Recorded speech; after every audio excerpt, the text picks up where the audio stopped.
Welcome to episode 16, the season finale of the Subway Conversation Chat. While we were off last week and the MLB is heating up, I'm your host, Jamie Malloy. Glad to be back and talk some New York baseball with my co-host, Joe Dalio. Excuse me, sorry for my voice, folks. Bear with me here. So without any further delay, here's Joe. Hey, Joe, how's it going?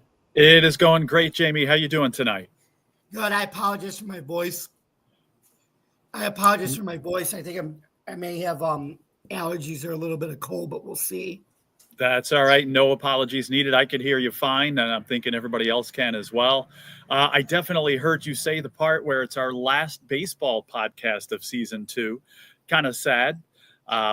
But again, we're going to take a little break, and then we got another sport to talk about that things are starting to get exciting about. But we'll talk more about that later in the show here. Yeah, but Joe, before we start, I think we should reflect a little bit. Think about it. What was it? Last year we were just coming off of season 1, and we told everybody there was going to be season 2. So look how far we come. Even after when we got off season 2 of the Bills, we knew it came, and we started in April, and we grinded it out, and we're going to be doing that with our next sport too. So just think how far we've come since then. With something called season 3. Hard to believe. And so you're right. We've come a long way here. So we just thank anybody that's come along the ride with us too. Yes, thank you. If you know it, and if you know a friend who knows a friend who knows a friend, tell them to watch too. Right. Anyway, so Joe, would you like to start us off with some Mets updates? Your first place New York Mets in the NL First place New York Mets, gotta love it. Again, when we started season 2 here, you would have told me that at the end of July the Mets are going to be in first place. I would have been very happy. Not too surprised, but pleasantly surprised still that they're at this point. So a little bit of both here. Now, it's been 2 weeks since we were on, so some of the stuff that we're going to talk about is old news, okay? But I'm going to go back to the 2 weeks since we've been off and talking about some transactions. Now, the Mets had sent down Francisco Alvarez because of some lack of hitting, loss of confidence, some defensive shortcomings as well. But on the 21st here, they brought him back up. So that means Hayden Senger, who was kind of playing second string catcher here, was up when he was hurt, when Alvarez was hurt in the beginning of the season. And so Senger was sent back down to Syracuse, and the Mets bringing back Francisco Alvarez. And he apparently has learned a lesson and has definitely upped his game a little bit here. Pitching depth, Richard Lovelady that the Mets had, a middle reliever, they sent him back down the same day on the 21st. Now, also the same day, July 21st, the Mets claimed a pitcher named Rico Garcia. He came from a team called the Yankees. They had let him go. And Garcia, I got to say, he's fit in very well with the Mets. He's pitched 3 games, 5 innings, and only given up 2 hits, no earned runs, a walk, and 9 strikeouts in those 5 innings. So thanks, Yankees. We got a good pitcher on our hands here. Hopefully that continues. And other moves here on the 25th, the Orioles traded left-hand pitcher Gregory Soto to the Mets for a couple of guys I had never heard of, Wellington Aracena and Cameron Foster, a couple of prospects. But the Mets made immediate use of Gregory Soto. So-so results so far. But how many times do I talk about pitching depth, right, especially in the bullpen? And certainly the Mets have added to it amongst some injuries that have caused them to lose some guys. Now, speaking of injuries, here's a guy that's come back. Brooks Raley, he was gone for almost a year here. Mets activated him. This is as of the 18th. So again, we're talking, a couple of weeks back almost here. But they activated Brooks Raley from the 60-day IL. And since that time, they've put him right in the mix here. He's pitched 4 games, 3 1/3 innings total, 2 hits, no earned runs. So, he was in a tough spot the other day. in a big spot against the Giants, did well. So again, great to have him back. And again, just adding to that pitching depth. Now, Jose Buto had been gone from some mysterious illness. Excuse me. On the 23rd, he was activated off the IL, and he had done some rehab starts through the minor league, so he's been activated back. Paul Blackburn is almost activated back. He did a rehab start in Syracuse last week, and it's just a matter of time before he comes back. Now, he struggled. Again, he was injured the first part of the year, came back and pitched a little bit, but struggled. So hopefully he can get back to the Paul Blackburn that the Mets had last year. Okay, now some other guys are still waiting here. Well, actually, not yet. Starling Marte, they got back last week, made some contributions so far. But Jose Siri, who's had that leg issue, fouling the ball off his leg and cracking a bone there, he's still out at least until next week. So is Jesse Winker, who had been back for a little bit, got hurt again. Tyler McGill coming back at some point, but they're saying now not at least, or out at least until the middle of August. So that's basically it as far as player movement, as far as injuries, status, and people coming back again. I had mentioned the last time we were on the air that they had lost some guys that were going off, Dedniel Nunez, for example, that dreaded Tommy John that are gone for about a year or so. But the trade deadline coming up. So, if we're not going to be on, with this show anymore, but if we were, I think we're going to be talking about some moves. The Mets targeting some middle relief pitchers specifically, but you never know. There could be some, batters coming in, and it'll be interesting to see. The Mets are going to be buyers at the trade deadline, so going to be very interesting to see. Also going to be very interesting to see who they give up. I've heard some rumors that, for example, as far as outfielders, Luis Robert coming in from the White Sox, but Mets would have to give up a player the caliber of like Mark Vientos. So, and they might have to give up somebody like him. I've heard Brett Beatty's name mentioned in trades, possibly, in order to get a top-notch pitcher or something like that. So, the deal that they made here recently, they just gave up some prospects. So it's going to be very interesting to see, since they are going to be buyers at the trade deadline, they're going to lose a big name here, either somebody like Beatty, somebody like Vientos, or maybe one of the top prospects that they have. So we shall see, and again, even we won't be on the air to talk about it. Mets fans, pay attention, because I think there's going to be something, fairly big in the next couple of days. So I'm going to stop right there. And Jamie, I'm going to send it back to you for some Yankees news at this point. Thank you very much, Joe. So we're going to do the Yankees injury report. We're going to start with left-handed pitcher, the Ryan Fitzpatrick of baseball, Ryan Yarbrough. He has a right oblique strain, and he is working on his throwing routine, but hasn't stepped up to throwing on a mound yet. Manager Aaron Boone announced on July 22nd, Yarbrough has also been throwing long toss, but his healing is taking longer than expected.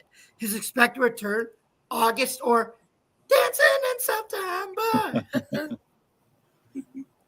Next, we have right-handed pitcher Fernando Cruz with the left oblique strain. First, you slide to the right, and then you slide to the left with the oblique strain. Unfortunately, oblique pain does that too. Mm-hmm. All right. R.I.P. DJ Casper. We loved you, man. Anyway, he began his throwing routine, but it is a slower process due to his injury not being fully mended. Aaron Boone stated on July 22nd. Cruz reported feeling awesome after his most recent section. Expect to return August and/or September. Mm-hmm. There's a theme there. Anyway, the bigger news is outfielder Aaron Judge. Mm-hmm. Wait, he's on this injury list? Yeah, but probably won't be for long, though. He has a flexor strain in his right elbow. On July 26th, imaging was done showing Judge's injury. Luckily, his UCL is intact, per manager Aaron Boone. It has landed him on the 10-day injured list, but he is expected to be used at the DH position once he returns from the IL. With Judge being placed on the IL, the Yankees called up left-handed pitcher Brett Hedrick from Scranton Wilkes-Barre. Expected return TBD to be decided, as our buddy Jeremy would say if he was doing this podcast, Smoking Jeremy from the Lions. Yep.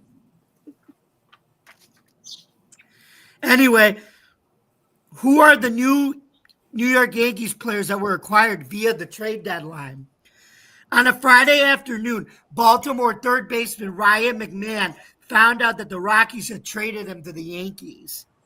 The veteran felt awkward about the trade to start, but 1 3.5-hour ride share from Denver to the Bronx later, he enjoyed being left alone for that time. McMahon arrived at the house that George Steinbrenner built around 8:50 p.m. ET, and then was directed to get his gear on to make his Yankee debut against the Phillies Saturday night. He had to dip, dop, socialize, get ready for the Saturday night. Anyway, also, another wish came true when number 19 was available. He chose that number to honor his father, Jim, and his favorite Rockies teammate, Charlie Blackmon. McMahon batted 8th in his debut and went 1 for 3 while making a sparkling play on defense. Nevertheless, the Phillies beat the Yankees 9-4. So, Joe, what do you think of McMahon getting traded from the worst team in the league to the New York Yankees? You know, I expect him to make immediate impacts. You know, whenever you get a player that's traded from a team that's that's historically potentially the worst team ever in the league, and you're going to a World Series contender, that I think they're going to make an immediate impacts. Like, there's a team that's going nowhere in the NHL called the Buffalo Sabres, and all the guys that get traded from that team all of a sudden play like gangbusters, right? You know, a guy named Dylan Cousins, who related to one of your Yankees guys, right? We always talk about Cousins, but I know there's no relation there. I don't think so anyway. But Dylan Cousins gets traded from Hockey Hell and all of a sudden leads the league in hits because he's going crazy and he's so relieved to be out of the worst joke in the league.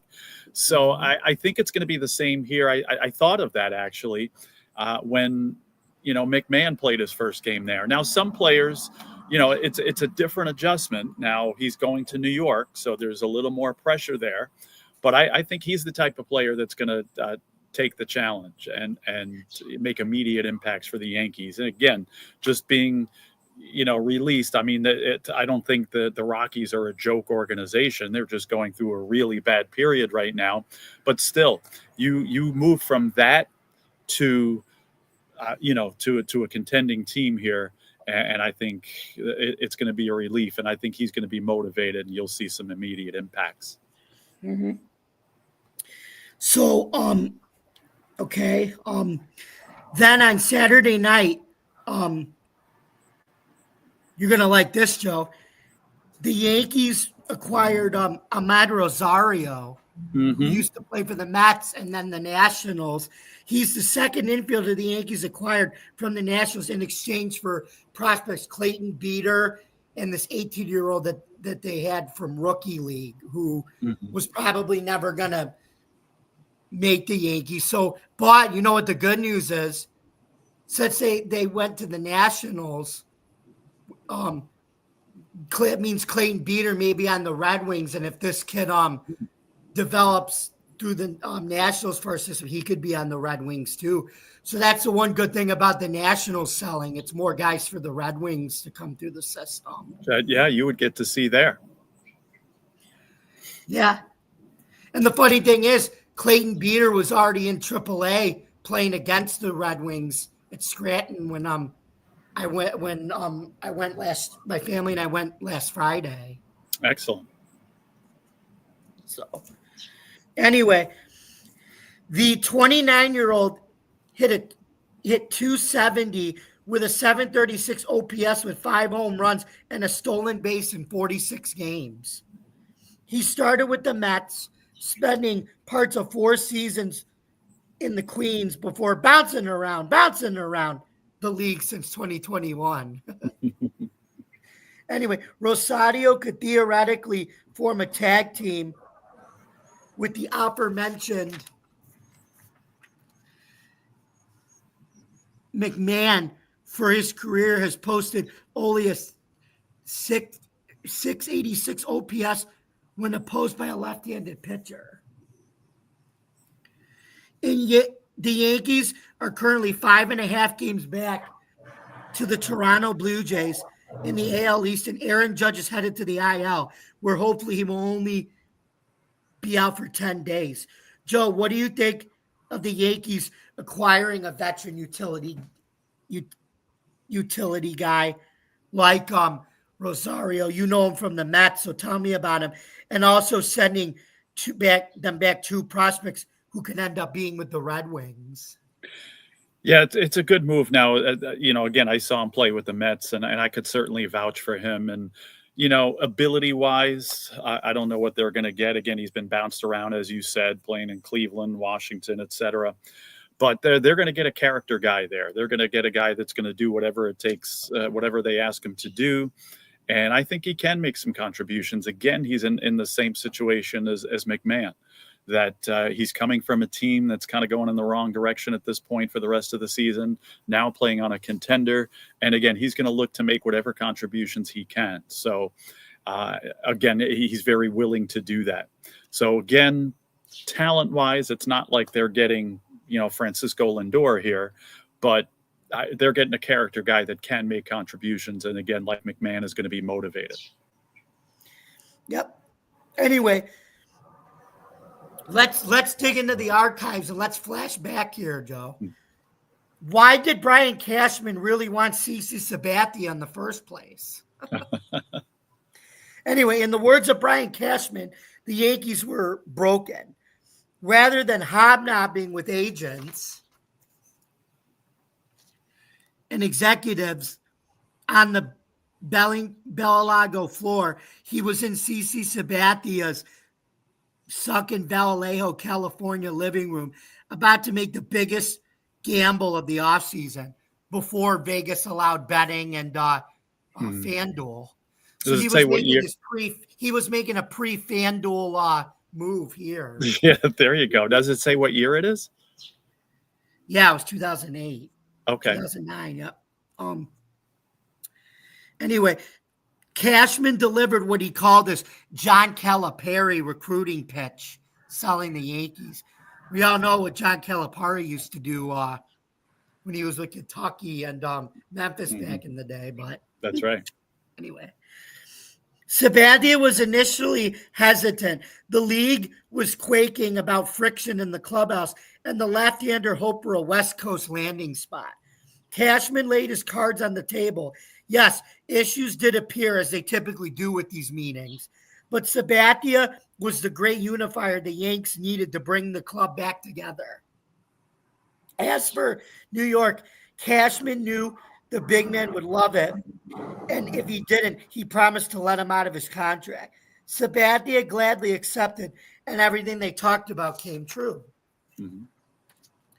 Sabathia is now entering the MLB National Baseball Hall of Fame and Museum in Cooperstown, New York, with a Yankees cap on his plaque. Do you believe that? Not an Indians cap, not a Brewers cap, a Yankees cap. Yankee. Well, he got a championship there, right? Yep. And we have a quote from Sabathia. When I was just playing, I wasn't pitching to go to the Hall of Fame, Sabathia said. I was pitching to just win games. This is just the icing on the cake. I'm honored and blessed to have people consider me to be a Hall of Famer, but that wasn't ever the goal. Way to be humble there. The goal was just to perform at the highest level I could every single day. Mm-hmm. One of the toughest workhorses of his generation, Sabathia was a 6-time All-Star, an AL Cy Young Award winner, and World Series champion who now stands tall as a first-ballot Hall of Fame inductee.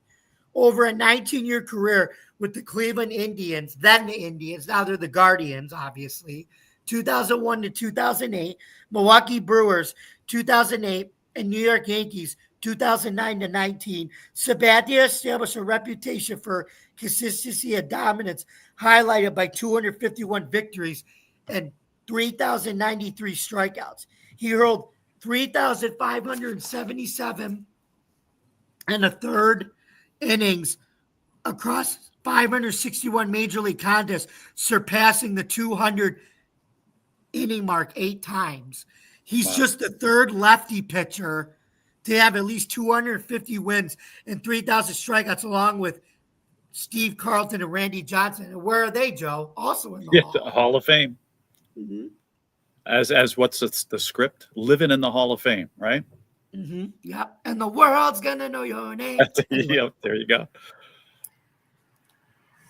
Those numbers, and we have a quote from Sabathia, those numbers, I guess they mean that I'm a Hall of Famer, but I think the thing that means the most to me is just hearing my teammates talk about how much they love playing behind me, Sabathia said.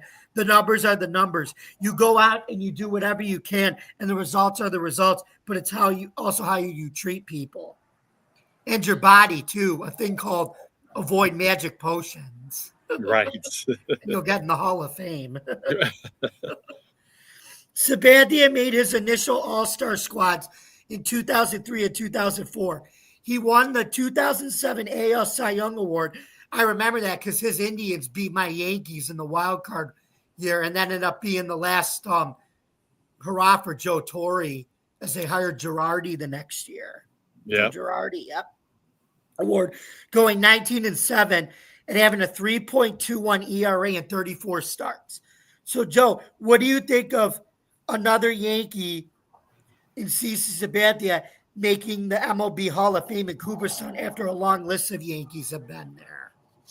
Yeah, well deserved. And again, I think it's fitting that he goes in as a Yankee, just because, again, that's where he won his World Series, and I pretty much had his greatest success, I guess you could say. And I love the attitude, and you could tell that was the case back then. Again, he's not interested in personal stats. He's not interested, again, making the Hall of Fame is definitely, a cherry on top of a great career. But again, his main goal was to win games and to win a World Series, which he ultimately did. So I'm very happy for him. Again, like you said, very humble guy, and certainly well-deserved, with a long list of Yankees that have done that. And again, I didn't know that stat that you had mentioned. I mean, two of the best left-handed pitchers ever, in Carlton and Randy Johnson, and now he's right there with them. So great accomplishment. And again, it's he's the type of guy that you want to see get rewarded like this. So I'm glad he did. Yeah, and don't forget Randy Johnson, another Hall of Famer, but the difference is he didn't do very well as a Yankee compared to Sabathia. He struggled with the Yankees a little bit. Right. Yeah, and CC won a championship. So, well, no, Johnson's problem was he couldn't pitch when the weather got cold. That was his problem. Okay. He would pitch when the weather was warm and everything. He could control his fastball, but when he pitched in the playoffs, his fastball was all bent out of shape because of October weather there, and he wasn't used to that in Arizona or Seattle. Exactly.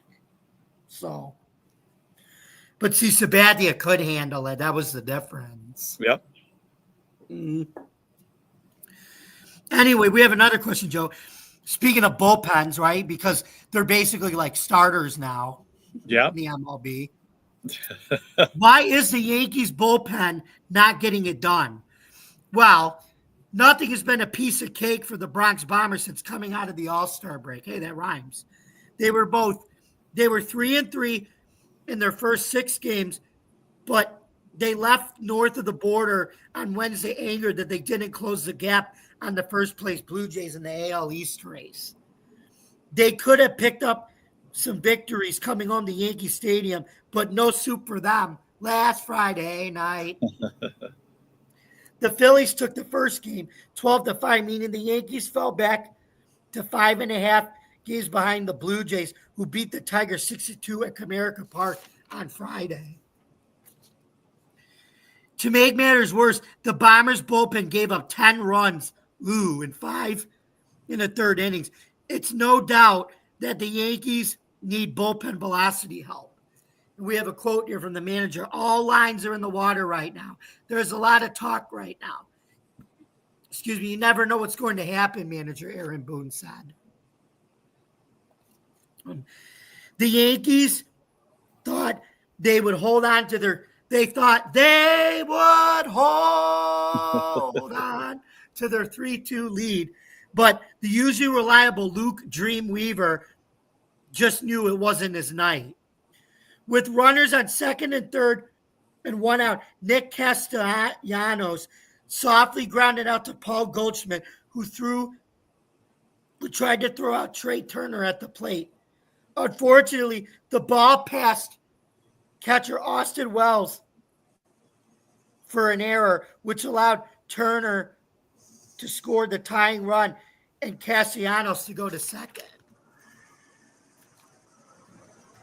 In retrospect, Goldschmidt said he should have gone in another direction. Anyway, we have a quote. I knew it was going to be a bang-bang play at home. I tried to get Turner at home. Looking back, I should have gone to first base, Goldschmidt said. I think if I made a perfect throw home, Trey would have probably beaten that out. Then it got away. And quote, it's not what I wanted. It was too aggressive of a play by me to try to make a play where they were going to be safe anyway. Anyway, it's not JT fake Muto, not JT fantasy Muto, not JT pretend Muto, but JT real Muto hit a go-ahead 3-run blast to give Philly a 6-3 lead. During July, Weaver has allowed 9 runs and 4 homers in 8 2/3 innings. In the bottom of the 8th, the Yankees cut it to 6-5 with an Anthony Volpe solo shot and an Aaron Judge sac fly scoring that. Rice, baby. The Phillies put the game away against right-hander Ian, the musical Hamilton. Kyle Schwarber started the top of the ninth with a 2-run homer, increasing their lead to 8-5. Then the Phillies rattled Scott Efros in the 9th inning as they scored 4 runs. The Phillies defeated the Yankees 12-5. I think the beautiful thing about our lineup and quote is the way that our guys are having at-bats right now, 1 through 9, everything's very consistent, and we're keeping the pressure on, Schwarber said. I hope this game is a great sign of things to follow. If we keep having those at-bats, if we can make it even harder on them, keep that constant pressure coming. Joe, why do the Yankees have a deficiency in their bullpen? Because pretty much every other team in baseball has a deficiency in their bullpen. The Yankees are one of many. And I think it's kind of a little bit of a shock now just because of how good they've been. But, all teams, even the Mets had this. I mean, the Mets have an above average bullpen, and they've hit their slumps and spots where they were very hittable. So I think it's just a phase that the Yankees are going through. Every team deals with this. And I think just, again, the reason maybe it's a little more magnified now is because of how good and consistent they've been up until this point. Well, and also, Joe, it's more magnified now because every team, like I said, their starters can only pitch 5 innings and they're both and like I said, you see a lot more tiredness from every team. It's kind of it's a tired effect when you have to always try your bullpen out there early every night, asking them to do more than they had to. But that's modern day baseball, and teams. What do? You adapt, and sooner or later, teams are going to adapt to it. And the Yankees have done it well, and the Mets are doing it well. So, right. And another thing you got to remember with the Yankees too is they've had a lot of pitching injuries, and they did a great job of getting through those. But you know what? Things catch up every once in a while. It caught up with the Mets starting staff because they had lost a couple of guys, and they hadn't got those guys that were out long term back yet. So now, this could also be a case. You talked about modern day MLB. These injuries catching up on the Yankees a little bit, that they were able to get through earlier, but now as time goes on and the fatigue factor that you're mentioning, that's a factor as well. Not to use it as an excuse, but it's reality, in my opinion. Exactly. Just look at another sport we're going to be talking about. you raise it to 17 games. Fans wanted that. The league wanted that. But you're getting more of these camp soft tissue injuries than you had before, Yeah, and that's even more part of the game, with that sport than it is here in baseball. Yeah. So, but so anyway, now let's turn it over to Joe one more time for some final Mets news. Joe, take All it right, away. so some final net Mets news, and then I'll also take a little peek ahead at some things that I found, and some things that I have. But certainly since the All-Star break, the Mets have been excellent.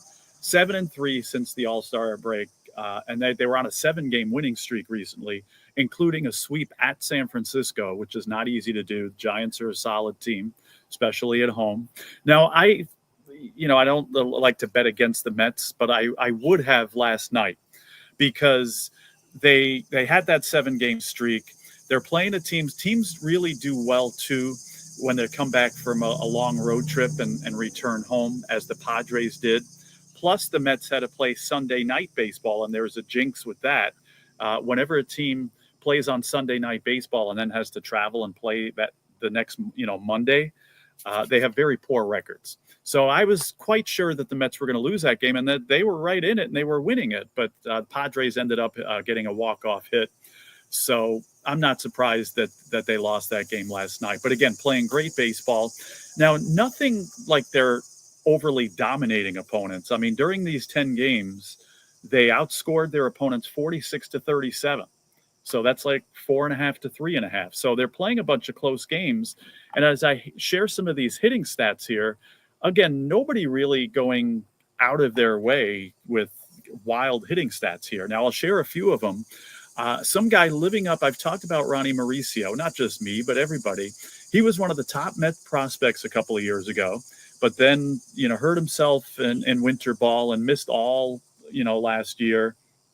And then, injured in the beginning of the first part of this year as well.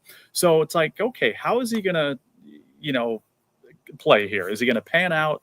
What's he going to do in his opportunity with the Mets? Well, he's been doing quite well, and he's been playing up to that top prospect potential. Now, these last 2 weeks, I got stats for the last 15 games here. A 1030 OPS, 2 home runs, 3 RBIs. So certainly getting the job done, and I certainly hope he continues to do that. Now, speaking of players playing up to promise, Brett Beatty, I talked about him as again, will he be with the Mets next week after the trade deadline? We shall see. More sources seem to think he will be with the Mets still than he won't. But again, it'll be. I'll be curious to see what happens if the right deal comes along. Now, 830 OPS this week. He had 2 home runs, 4 RBIs. And actually, this is in the 10 games since the All-Star break here. Now, Brandon Nimmo, Mark Vientos each had 7 RBIs during these 2 weeks.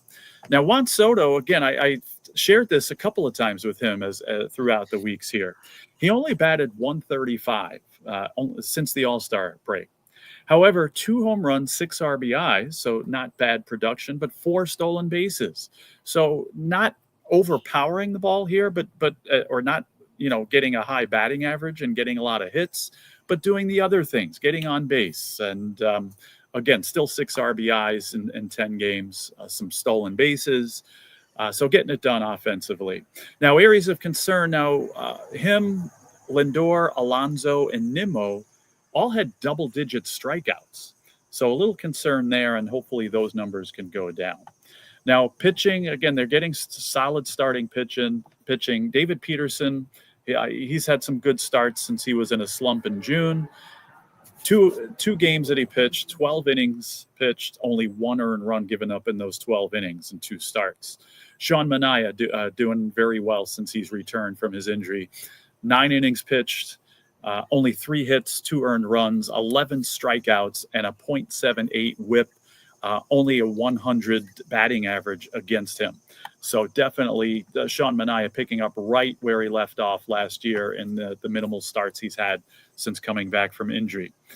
Clay Holmes, I keep waiting to see, since he was a reliever all these years and became a starter here with the Mets.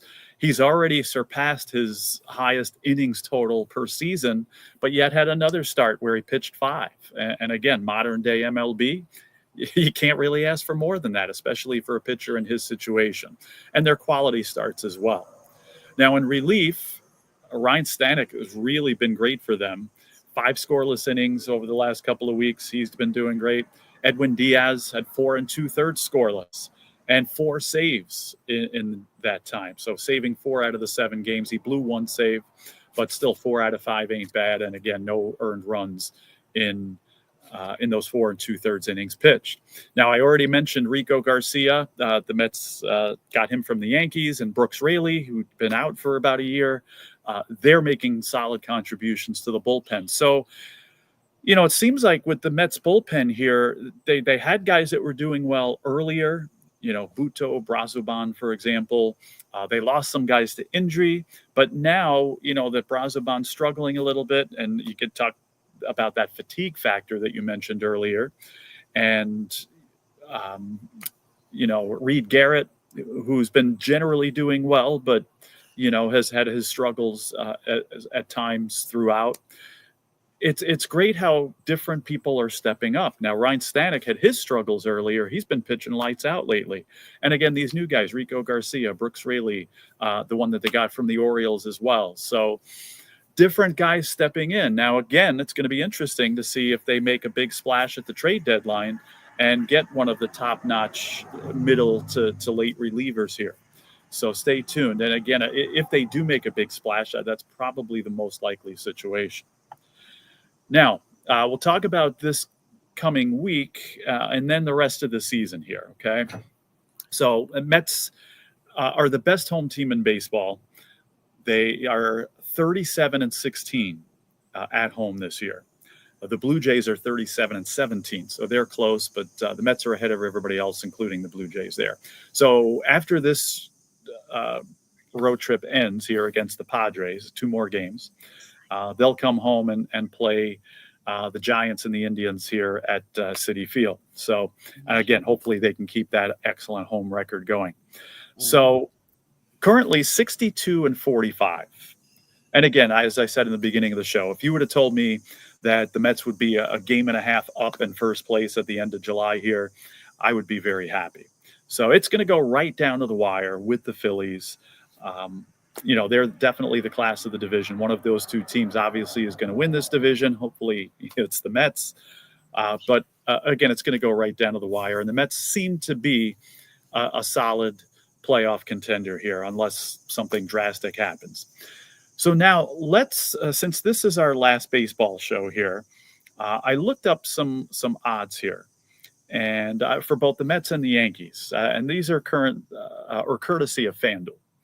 Now the Mets have the second best odds to in the National League anyway, to go to the World Series now, or to win the World Series. This is okay. So the Dodgers, overwhelming favorites at plus 220. And the Mets are plus 900. Now, I'm not sold on the Dodgers winning the World Series. It's so hard to do, especially with the current crapshoot of a playoff system that Major League Baseball has. Even with the Dodgers bloated have a load of talent. That could be the payroll. I mean, but again, they have a lot of injuries they're dealing with. They have a whole bunch of things. But I am not sold on the Dodgers winning, regardless of their payroll, the amazing talent that they have. Mm-hmm. So the Mets are, again, second, and I not only in the National League, but all of baseball at plus 900. Now, if you want to look at some other teams here, the Phillies are third as far as this is winning the World Series, and then I'll talk about getting there and stuff. 950 for the Phillies.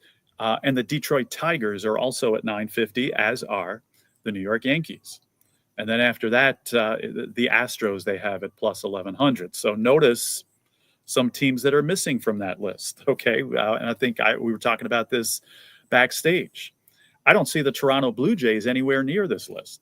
Oh, really? So Even let's though they're talk about 5.5 now. games off, but Yeah. even though they have a 5.5 game lead, here in late July, almost 2/3 of the way through the season here. Now, as far as the American League, the odds of winning the American League and going to the World Series and representing them, the Detroit Tigers are at plus 300. They only have the Yankees at plus 380. So right behind the Tigers. Now, I shared this backstage, and I'm going to share it during the show here. Another team I am not sold on getting to the World Series is the Detroit Tigers, and here's why. Two reasons. One is I think they've hit their peak for the season. Yes, they're a great team, best team in the American League still, but they've slumped. They stopped hitting, and again, I think they kind of have reached their peak. Another reason is we talk about all the time on this show about the crapshoot of the MLB playoff system. And that's what I think Vegas is seeing with the Yankees. That's why. I think so. And I'm going to share that in a second. And you're totally right. And what I shared with you, and I'll share with our audience here, is they don't reward the best teams in the league.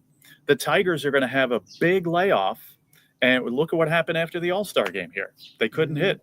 So now they're going to have a long layoff for winning the division and getting a bye in the first round. And they're going to come back and play a team that won their first round. Again, I'm thinking perhaps a team like Seattle. I'm thinking a team like Texas, who have some momentum now going towards the end of the year. Texas knows how to win. They've proven that a couple of years ago, taking advantage of the MLB. They got to hit the ball better, though, because their pitching can do it alone. They just got to work on hitting the Rangers. That's why. And their hitting maybe is below average, but if they can do like they did 2 years ago, the timely hitting, right? Because they weren't bashing the ball back then either, if I'm not mistaken. But if they can have timely hits with that pitching staff that they have, they could be a factor again here. So, in fact, they have Texas. Well, actually, they don't have them ahead of Toronto here, but I'll read this list to you. Now, Detroit at 300, plus 300. The Yankees are next at plus 380. I said in the beginning of the season that the Yankees were going to win the World Series. I still say that. Okay, I know things haven't been looking good lately, but based on this list, I definitely take the Yankees over the Tigers. Now, they got the Astros at plus 450, the Blue Jays at plus 500, Seattle they have ahead of Texas plus 800, and then Texas at plus 1100. So you look at those odds, and I definitely like the Yankees odds. Now, it's weird here because I'm looking at the National League odds, and the Dodgers plus 120 to go to the World Series. This is to win the National League. But that they have the Mets ahead of the Phillies to win the World Series. But on this list now, they have the Phillies as more of a favorite to win the National League. They have the Phillies at plus 480 and the Mets at plus 550. And then logically here, they got the Cubs at plus 650, the Brewers and San Diego actually behind them. So again, when you look at it now, take the Dodgers out of the equation, like I think will happen. And according to the Vegas odds, Philadelphia is the team to go, which I wouldn't be surprised. But again, the Mets getting there, I didn't predict them in the beginning. Now, do you remember who I picked in the National League to go to the World Series? I wouldn't expect you to, but do you remember on a prediction? The Braves? I did. Okay, I was hoping you wouldn't remember. Hopefully nobody watching this remembers. But yes, I did say the Atlanta Braves were going to be the National League World Series team. Ain't going to happen. Okay, they're not even going to get to the playoffs, I don't think, at this point. But so that leaves, again, Dodgers, Phillies, Mets, Cubs. Maybe the Brewers sneak in. I don't think they do. But I think one of those top four teams. So why not the Mets? Again, them and the Phillies are going to be battling throughout. And Mets have just as good a chance as anybody. If you were to ask me, tell me, yes or no, are the Mets going to the World Series? As much as I want them to, I would answer no before I said yes. But if you're asking me, can they go to the World Series and win it? There's no doubt in my mind that they can. So, that's what we got looking forward to here in the last third of the regular season. And again, when I say crapshoot in the MLB playoffs, I think of all the years that we've had this playoff system, this year is the biggest crapshoot of all, because there's so many of those teams that are good enough to win it. Which one of them does? And it's going to be very interesting to find out. So that's where I stand here as far as the Mets. I'm optimistic. I'm very happy with the way they have played, and hopefully they continue. They remain relatively injury-free, and the potential is there. So what do you think about the Yankees and their chances, or any other news that you have left there that you want to share with us about the Yankees? I think they're kind of like the Texas Rangers this year. It's going to be timely hitting, and if they get their pitching healthy and their bullpen is fresh, they're definitely good enough to make it again. And I said they could still win the division. Who knows? But even as a wild card, they could do it. And the one thing, Joe, I'm actually not that. Don't tell Marcus this, but I'm actually not really that sold on the Astros yet. You know why? Why? They haven't done it with this group yet. They got to remember it's not the same. It's a younger group. It's not the same team when they had all those veterans and like Altuve and those guys and with their runs with Dusty Baker. I don't think they're the same team if they get in the playoffs, because they haven't done it with this group yet like they did with the other group. Yeah, that's a very good point. I'd never even thought of that. But yeah, you're missing Tucker. You're missing Bregman. Yordi Alvarez hasn't been not the same a factor. team, so I never thought about that. So then I guess kudos to them for still staying in first place here. I mean, again, there's still a long time to go, and Seattle or Texas can catch them. But very good point. I didn't even think about that. So yeah, because those teams, they were like men amongst boys teams. This team's like basically brand new. It's kind of part two, right? Yeah. Good point. Mm-hmm. I don't think this team's really a men amongst boys like those teams were. Right. Mm-hmm. So, anyway, guess what, Joe? It is now that time in our show for our last question of the week. For the season. I got to do Joe, this right. Would you like to give it a try? Got to do it right. Yes. Okay, Joe, here is your season finale question. Can you guess this MLB player? He has had the most home runs in franchise history as a Seattle Mariner. Is it A-Rod, Ken Griffey Jr., Edgar Martinez, or Cal the Big Dumper Raleigh? Well, it's not Raleigh yet, and I don't think he's going to catch these guys. I am pretty sure about this question. I'm going to go with Ken Griffey Jr. You got it. It was Ken Griffey Jr. He had 471 career home runs, and I believe it was just on one team, all with Seattle. And only all with Seattle. That's the thing. I know A-Rod started with Seattle and did very well with them, but I think even more of his home runs were with other teams. So, yeah, but I'm saying Ted Griffey Jr. was Aaron Judge back in the day. He did this all on just one team. That's right. So, all right, good. I'm glad I redeemed myself now, and can go into next baseball season with some optimism. You feel bad for the guy though. He just never got a ring though. As good as he was. Right. Exactly. But yeah.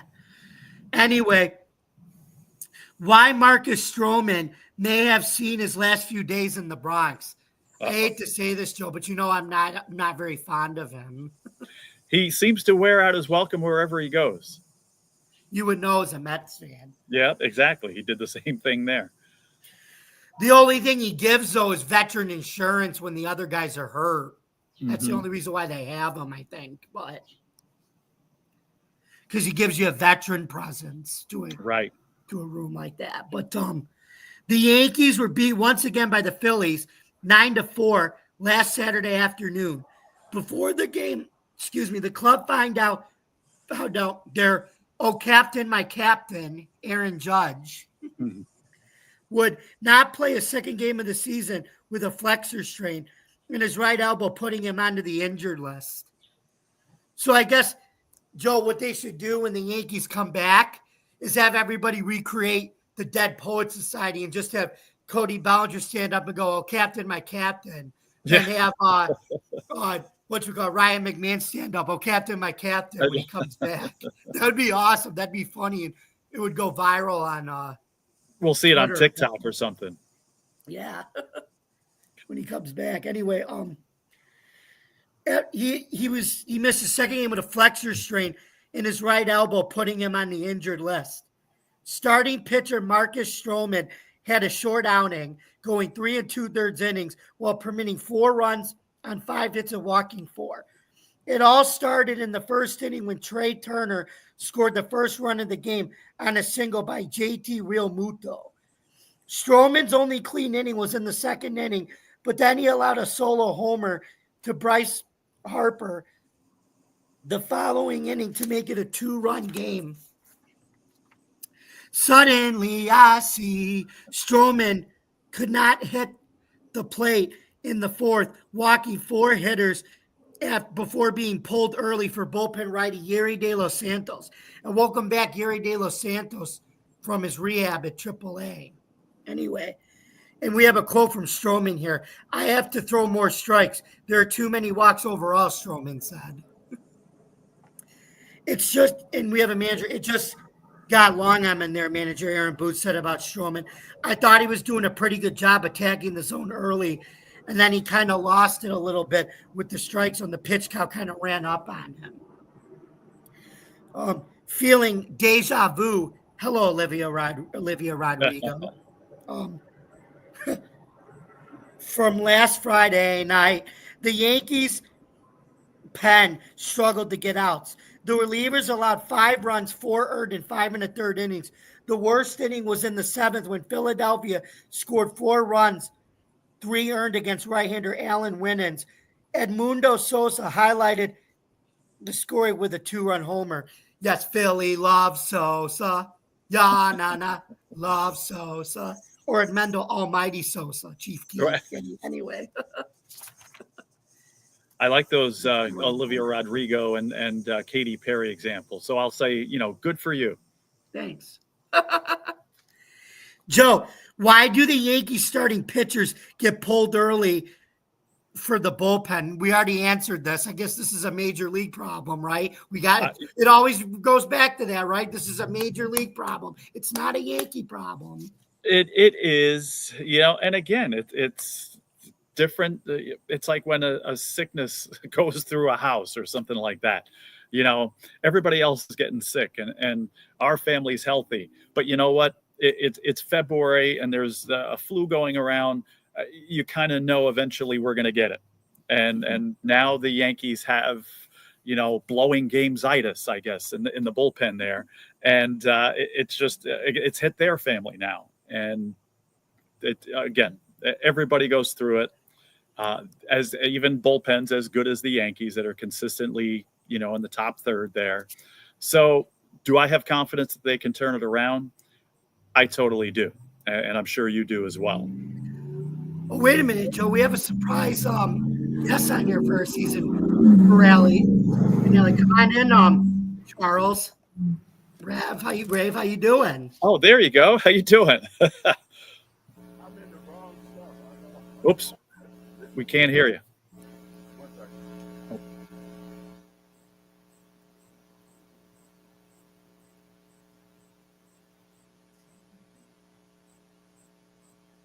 No, he's trying to get his earbuds up. He said he's in the wrong show.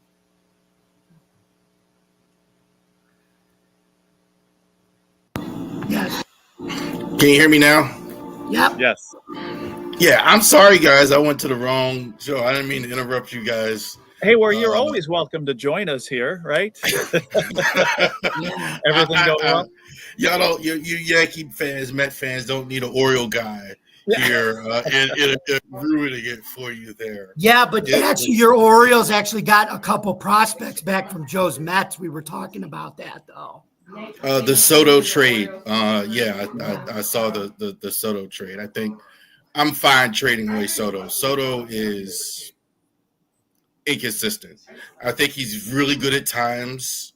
and then he's not so good at other times. He'll have like a stretch, and then he's kind of inconsistent at times. Although he throws very hard. I do like the way he throws. I do like the way he if he wants some like a guy, he's good in 1-2 innings at times, but not just all the time. Okay. Well, he's been like that since he's been with the Mets so far. I've seen the inconsistency. So hopefully that changes a little bit. All right. So I'm sorry, guys. I didn't mean to interrupt you. Well, again, you're welcome anytime, but thank you. And I guess we'll see you on the other show very soon. Yeah. So I'll get the rest of the Oriole game here, you guys. You have a good one.